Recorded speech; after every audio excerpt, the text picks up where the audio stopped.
ZYI 775, AM 820 kHz. Rádio Universitária Paulo Freire, uma emissora da Universidade Federal de Pernambuco. A Rádio Paulo Freire inicia sua emissão direto dos estúdios no campus da UFPE. Participe pelas redes sociais e diga de onde você ouve.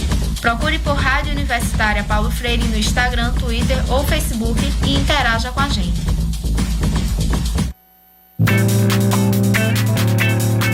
Em julho, a Rádio Paulo Freire estreia sua programação com os projetos selecionados na chamada pública.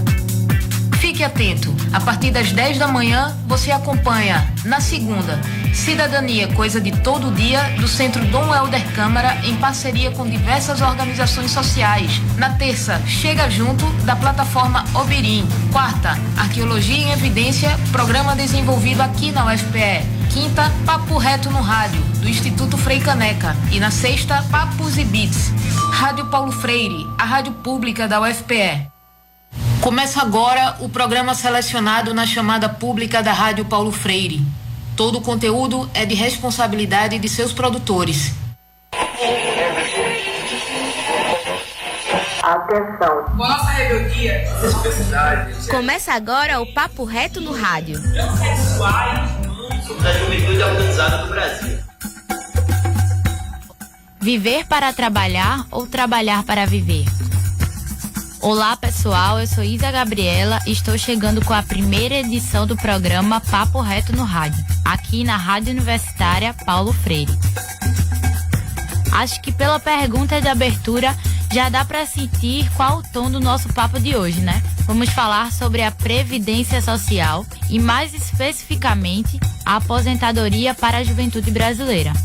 O governo federal já encaminhou propostas para mexer na nossa Previdência Social. Mas como é que podemos avaliar o necessário diálogo antes de qualquer mexida como esta? O que a juventude brasileira precisa saber hoje para garantir o direito à aposentadoria no futuro? Vamos tentar responder essas perguntas com quem está acompanhando tudo sobre as propostas do governo federal diante da nossa Previdência. Vamos ouvir Juliane Furno, que é doutoranda em Desenvolvimento Econômico pela Unicamp, formadora da CUT e militante do Levante Popular da Juventude. Vamos ouvir também a estudante de Psicologia, Eveline Marinho. Nossa reportagem também entrou em contato com Wilson Romero, que é assessor da Associação Nacional de Auditores Fiscais da Receita Federal. E você, já fez as contas para saber como as propostas de mexida na Previdência podem mudar a sua vida? Aqui no programa, fizemos as contas com uma das nossas entrevistadas. Vamos conferir daqui a pouco. Fique com a gente e saiba sobre essa e muitas outras. Atenção. Se liga, agora é hora do Papo Reto. As mudanças que o governo federal pretende aprovar para a Previdência retira vários direitos. Dentre eles, na aposentadoria podemos resumir a seguinte questão: as pessoas vão passar mais tempo para poder se aposentar e ter direito a menos recursos. Ao mesmo tempo, é preciso destacar algumas questões importantes. Uma delas é o desemprego. Os números continuam aumentando. São 13 milhões e 400 mil pessoas desempregadas hoje no Brasil. De acordo com a última pesquisa levantada pelo Instituto Brasileiro de Geografia e Estatísticas, o IBGE, esse total de pessoas sem emprego representa 12,7% da população do país. Esses dados do IBGE são referentes aos primeiros 3 meses deste ano, ou seja, janeiro, fevereiro e março de 2019. Outro dado que eu confiro aqui é a taxa de subutilização da força de trabalho. Hoje, 25% da população brasileira está nesta condição. Cabe uma pergunta: como as pessoas vão se aposentar se a idade pode aumentar e, ao mesmo tempo, muita gente nem está conseguindo trabalhar neste momento? Conferimos dados aqui sobre o desemprego no Brasil e lembramos que a luta contra o desemprego foi uma das promessas utilizadas por quem forçou um golpe no nosso país. Golpe que retirou uma presidenta legítima. Golpe que afastou Dilma Rousseff em 2016. Naquela época, um dos argumentos trazidos era que mais empregos seriam criados. Ou seja, quando pensamos em previdência, trabalho ou outros direitos, precisamos pensar no projeto político que está sendo feito no nosso país. Por exemplo, quando pensamos nas desigualdades sociais e econômicas no país, qual modelo de previdência ajudaria a diminuir as desigualdades? O atual ou o que pretendem aprovar?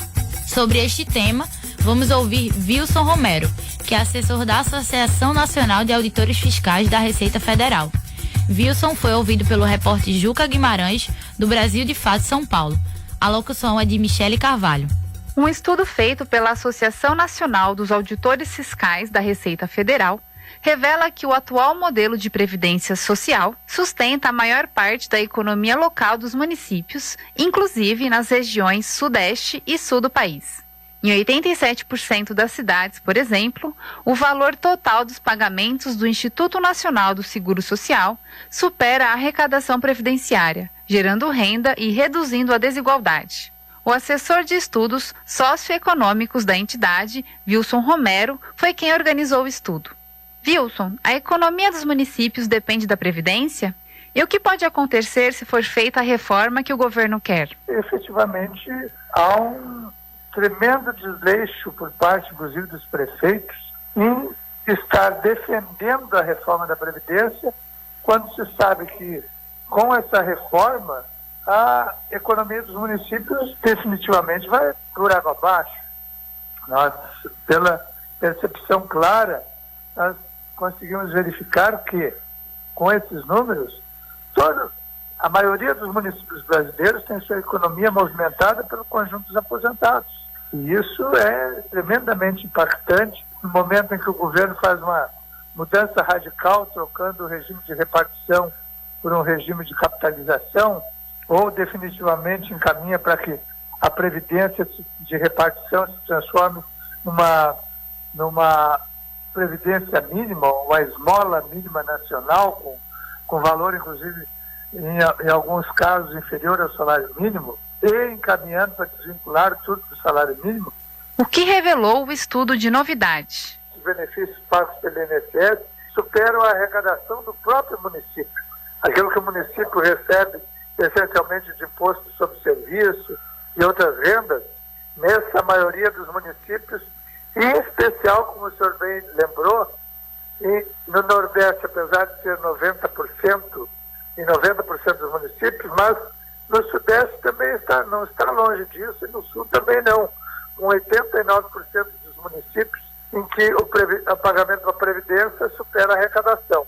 O valor do INSS também é maior que o repasse do governo federal, o FPM? Compara o que a Previdência repassa e compara com os números que o governo, tanto federal quanto estadual, dos impostos redistribui para os municípios, se percebe que o dinheiro da Previdência, em 4.100 dos 5.570 municípios, ou seja, em 74% deles, o dinheiro que vem da Previdência para os aposentados da região é superior ao que ele recebe do Fundo de Participação dos Municípios.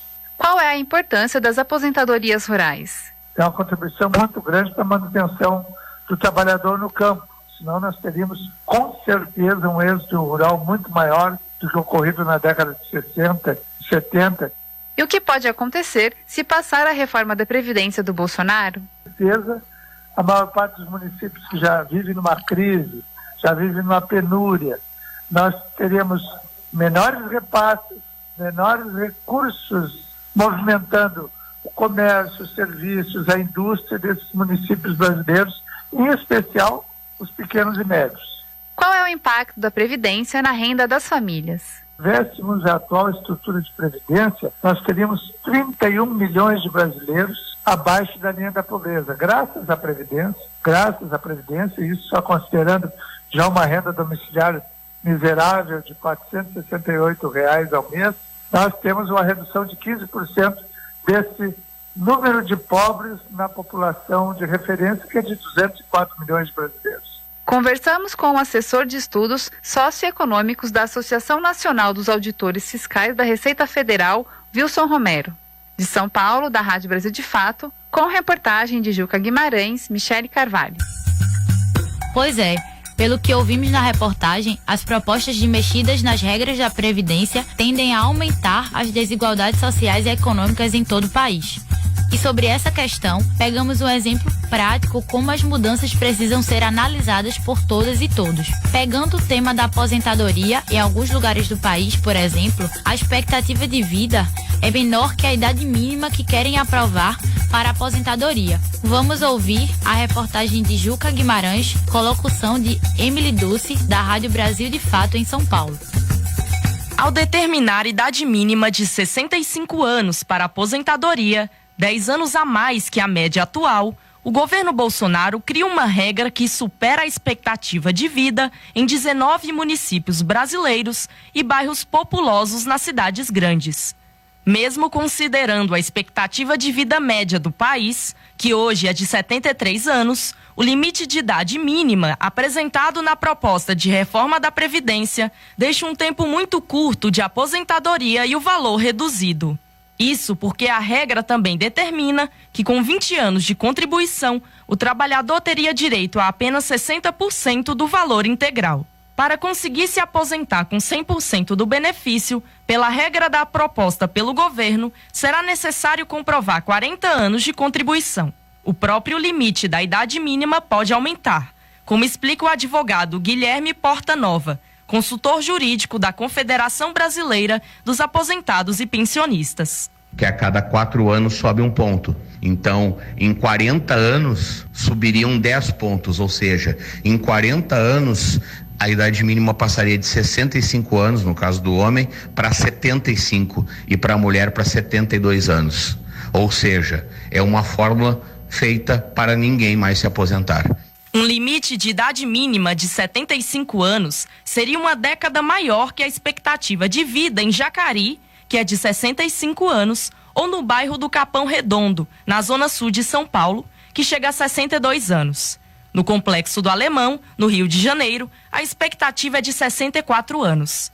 De acordo com Tim Maia, presidente da Associação dos Aposentados e Pensionistas do Maranhão, a proposta de Bolsonaro está totalmente descolada da realidade, principalmente quando se leva em conta as oportunidades de trabalho. Por isso, esse limite de idade é um absurdo para o pessoal do Nordeste, é um absurdo, não é somente do Nordeste, é do povo brasileiro. É do povo brasileiro. Onde é que hoje uma empresa de ônibus vai empregar um senhor com 60 anos de idade ou 65 anos de idade? O Brasil de Fato entrou em contato com a Secretaria de Previdência Social, mas o órgão, que é ligado ao Ministério da Economia, não respondeu sobre a proposta de idade mínima ser superior à expectativa de vida. De São Paulo, da Rádio Brasil de Fato, com reportagem de Juca Guimarães, Emily Dulce. Ligar a TV, ouvir a rádio, ler o jornal ou a internet, como o tema da Previdência está sendo discutido nos meios de comunicação. Conversamos com Fabiano Moura, que é assessor de comunicação da Central Única dos Trabalhadores, CUT, em Pernambuco. É impressionante como a grande mídia, ela sempre está do lado dos poderosos no Brasil, né? O que é que eles estão dizendo? Que a reforma da Previdência ela vai acabar com o privilégio. A Previdência Social, em momento nenhum, ela vai atacar privilégio, porque grande parte, mas grande parte mesmo, dos trabalhadores, das populações mais pobres, que acreditam nesse governo que está aí, é forjado por essa grande mídia, que diz que o gigante acordou, que diz que vai acabar com o privilégio, que diz que empresário no Brasil paga muito imposto, e diz o que eles bem querem econômico, até porque eles também são bancados por esse sistema econômico. Vamos fazer uma pausa? Daqui a pouco quem vai falar com a gente é Juliane Furno, do Levante Popular da Juventude. Ela vai tirar nossas dúvidas diante de 4 mitos que ouvimos da mídia empresarial brasileira. Quer saber quais são? Espera só um pouco que o intervalo é bem rápido. ZYI 775, Rádio Universitária Paulo Freire, AM 820 kHz, a rádio pública da UFPE. Toda sexta-feira, das 10 às 11 da manhã, na Rádio Paulo Freire, você tem Papos e Beats. Um programa diferente, com debates, cultura, música, cidadania, direitos humanos e política discutida com quem faz arte. Papos e Beats, todas as sextas das 10 às 11 da manhã, aqui na Rádio Paulo Freire, a rádio que fazemos juntos. Papos e Beats, todas as sextas das 10 às 11 da manhã. Eu sou o Wilke Funiú, né? Sou do povo Funiú, né? Parente de nossa amiga querida Carmen Pancararu, né? Sou antropólogo indígena e militante, né? Nossa causa indígena, nossa luta, nosso movimento de resistência. E você, Carmen? Eu sou Carmen, né? Sou Pancararu, sou militante da causa indígena, principalmente pela saúde indígena, pelo controle social e pelo movimento indígena nacional. Quem são os índios hoje no Brasil? Os índios do Brasil somos nós. Somos nós, índios miscigenados, índio negros, índio que tem outras misturas. Somos os índios de recente contato, somos os índios de 520 contatos, né? Então nós somos a resistência do país e somos os índios brasileiros, independente do estereotipo, independente de qual região eu esteja. O que fala por nós é o nosso sangue, é a nossa cultura, é a nossa tradição. Vivendo em situações de alto contato, em regiões de antiga colonização, como o Nordeste, por exemplo, muitas vezes nós assistimos manifestações de comportamentos discriminatórios em relação aos povos indígenas, sobretudo no Nordeste, e geralmente esses comentários eles se referem a estereótipos, a fenótipos, na busca de um perfil de índio, um tipo de índio essencialista, numa percepção racial de povos. O que seria esse pensamento essencialista? É a ideia do índio que está vivendo na floresta, do índio encontrado pelos portugueses quando os portugueses aqui chegaram. Essa ideia romântica que ainda perdura na sociedade brasileira do modo geral, nos livros didáticos, mas que isso tem mudado bastante com a participação, né, dessas comunidades, de liderança, de educadores, de professores, de profissionais, né? Eu costumo dizer que os gregos de hoje não são os gregos de 2000 anos atrás. Totalmente, né? Os povos indígenas também de hoje não são os povos indígenas de 500 anos atrás. Nem nós que vivemos em regiões de antiga colonização, nem aqueles indígenas que estão vivendo na Amazônia, por exemplo, que se articulam, que dialogam com amplos setores da sociedade nacional e internacional. Rádio Paulo Freire, a rádio que fazemos juntos. Se liga, agora é hora do Papo Reto.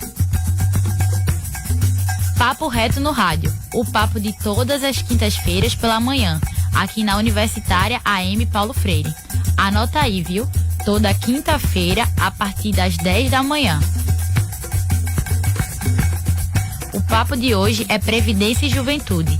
Já ouvimos aqui que as propostas do governo federal podem aumentar a desigualdade social e econômica no país, além da possibilidade de estabelecer idade mínima de aposentadoria maior que a expectativa de vida da população. Também ouvimos o jornalista Fabiano Moura, que destacou que as empresas de comunicação mais ricas do nosso país pretendem aprovar as mudanças propostas pelo governo federal para a Previdência Social. Dentro desta última questão, a questão da mídia, vamos ouvir quem vai desvendar 4 mitos. Quer dizer, 4 mitos que a mídia empresarial e burguesa do Brasil insistem em tentar convencer a população. Quem vai desvendar esses 4 mitos pra gente é Juliane Furno, do Levante Popular da Juventude. Então vamos lá. Mito número 1. Fala-se que a Previdência está quebrada, que a Previdência é deficitária e tal. Será que é isso mesmo, Juliane? Bom, isso é um mito. E isso é um mito construído a partir de uma ideia equivocada de que o financiamento da Previdência Social é só contribuição previdenciária dos trabalhadores e contribuição previdenciária dos patrões. Se a gente for pegar só essa parte do cálculo, a contribuição previdenciária hoje é menor do que as despesas previdenciárias. Quem olha só essa parte da conta vai achar que a Previdência, então, tem déficit e que ela não se sustenta economicamente. Acontece que não contaram para vocês que os nossos constituintes, lá na Constituição Federal de 88, fizeram uma opção por financiar a Previdência Social e garantir que ela fosse um direito social e não um serviço. Então, o Estado tem uma tarefa importante como provedor da Seguridade Social brasileira, que é Previdência mais assistência social mais saúde. Então, se a gente pega toda essa conta, o que é contribuição dos trabalhadores, contribuição dos patrões, mais a contribuição do Estado, que é feita através de impostos específicos para a Seguridade Social, como a contribuição social sobre lucro líquido, como o COFINS, como o PIS/PASEP, como a alíquota sobre loterias, sobre apostas, a gente vai ver que a Previdência Social, na verdade, gera mais arrecadação do que gasta. Então vamos agora para o mito número 2. Ouvimos por aí dizer que não existe um caixa específico da Previdência e que o caixa do governo é um só. E aí, Juliane, é ou não verdade? Não é verdade. Os nossos constituintes lá em 88 já tinham garantido que a Seguridade Social teria um caixa separado, para que não viesse um dia um idiota e dissesse que o Brasil não tem dinheiro para investir em educação, em infraestrutura, porque gasta demais com Seguridade Social. Vou dar mais um exemplo. Eu recebo um salário X na minha conta corrente e recebo mais um benefício chamado Vale Transporte. Bom, não adianta nada eu parar de andar de ônibus e de metrô para usar o dinheiro do Vale Transporte para pagar o meu aluguel, porque são contas diferentes, ou seja, o dinheiro do Vale Transporte é só para pegar ônibus. Mesma coisa a Seguridade Social. O financiamento dela é exclusivamente para pagar Seguridade Social. Então a gente não deixa de investir em educação, por exemplo, porque a gente está gastando em previdência, porque são contas e caixas diferentes. Ah, Juliane, mas temos mais um mito aqui. Quem nunca ouviu a história de que o Brasil tem cada vez mais idosos e de que a expectativa de vida está aumentando? Ou seja, fala-se numa transição demográfica em que temos cada vez menos jovens em atividades e mais idosos inativos. E aí? É verdade que o Brasil passa, sim, por uma transição demográfica, mas a gente ainda está no bônus demográfico da juventude. E a gente só vai ter problema demográfico na Previdência daqui a uns 40, 50 anos. O que acontece atualmente na Previdência Social, que é sim um problema fiscal, não é que o gasto da Previdência está crescendo muito intensamente, os benefícios previdenciários são muito altos ou a idade de aposentadoria é muito baixa no Brasil. Acontece, como vocês podem olhar nesse gráfico, que a Previdência Social sempre foi superavitária no Brasil. Ou seja, ela sempre arrecadou mais do que gastou em benefícios previdenciários, até pelo menos o ano de 2015. E o que acontece a partir de 2015 que sim começa a gerar um problema na Previdência Social? Não é, repito, que o gasto cresceu mais intensamente, mas é que a arrecadação previdenciária caiu significativamente a partir de 2015. E o que aconteceu a partir de 2015?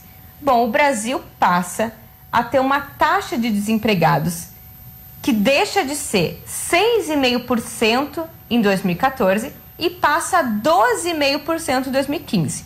Ou seja, se aumenta o número de desempregados no Brasil, aumenta, por consequência, o número de trabalhadores que não contribuem para a Previdência Social, diminuindo, então, essa margem de arrecadação. Outra coisa que também acontece é que em 2017, pela primeira vez na história brasileira, a taxa de trabalhadores informais supera a taxa de trabalhadores formais. Bom, como você sabe, o trabalhador informal também não contribui para a Previdência Social, contribuindo ainda mais para aumentar a distância entre a arrecadação e o gasto previdenciário. Por fim, no ano de 2017 também foi aprovada uma reforma trabalhista que tem impactos muito significativos sobre a arrecadação previdenciária.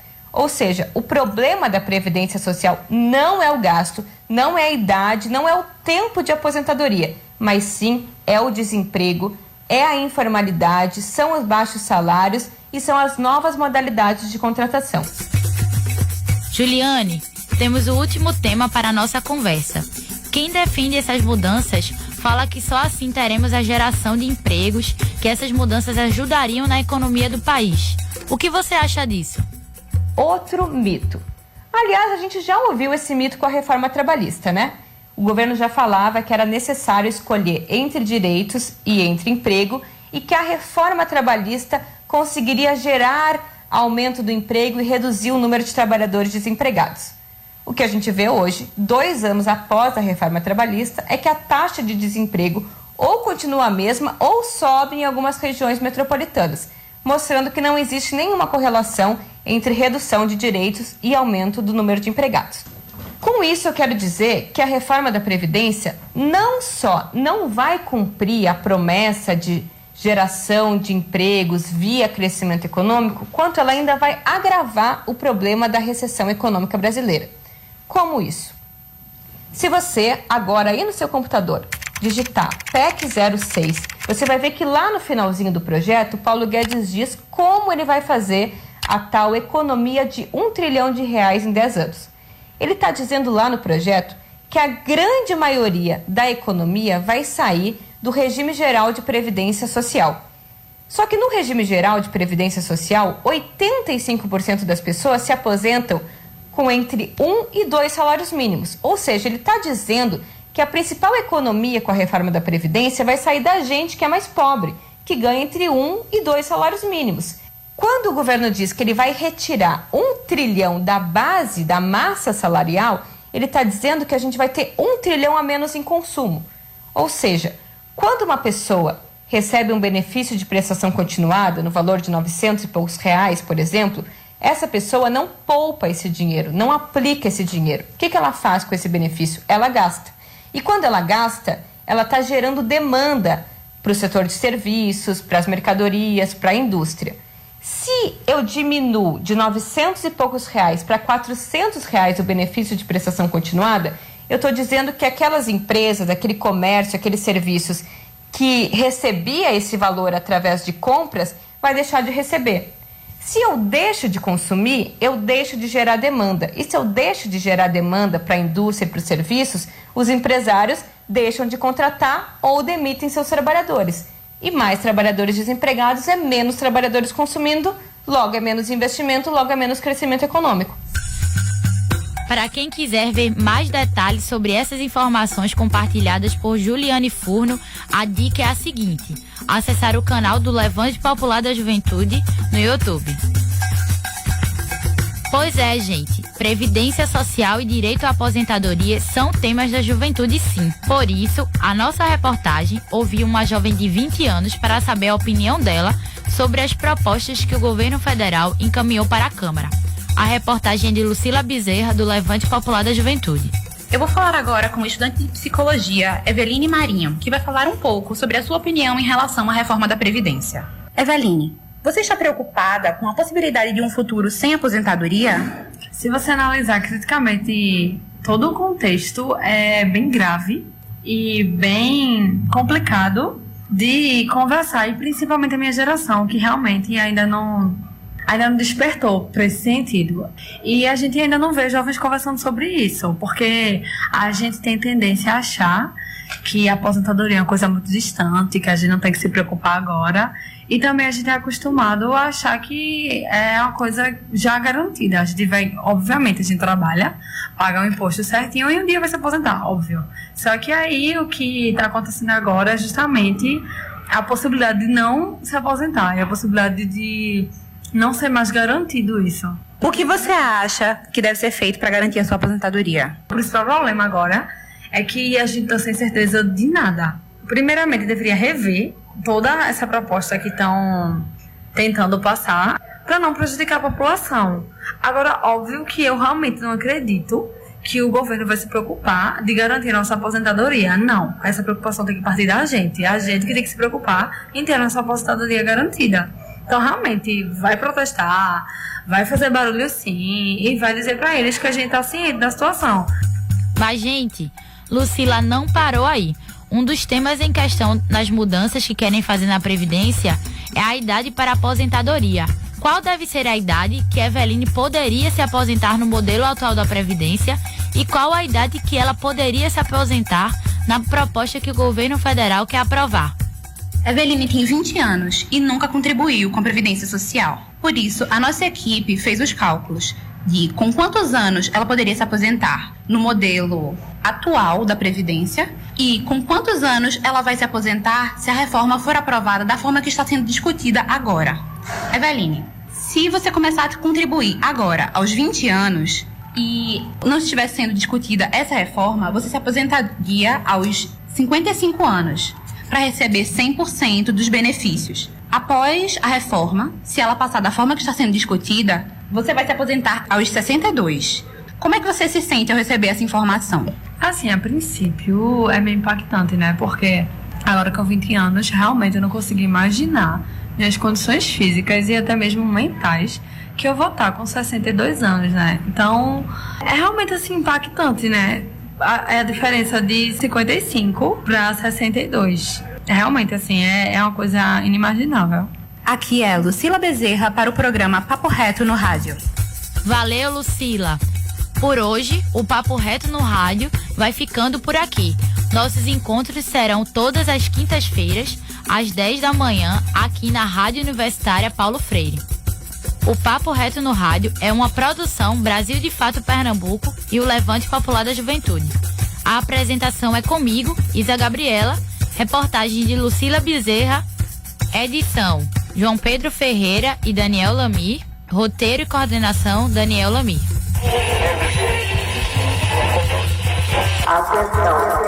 Você acabou de ouvir o Papo Reto no Rádio, programa produzido pelo Levante Popular da Juventude. Para saber mais, acesse www.levante.org.br. ZYI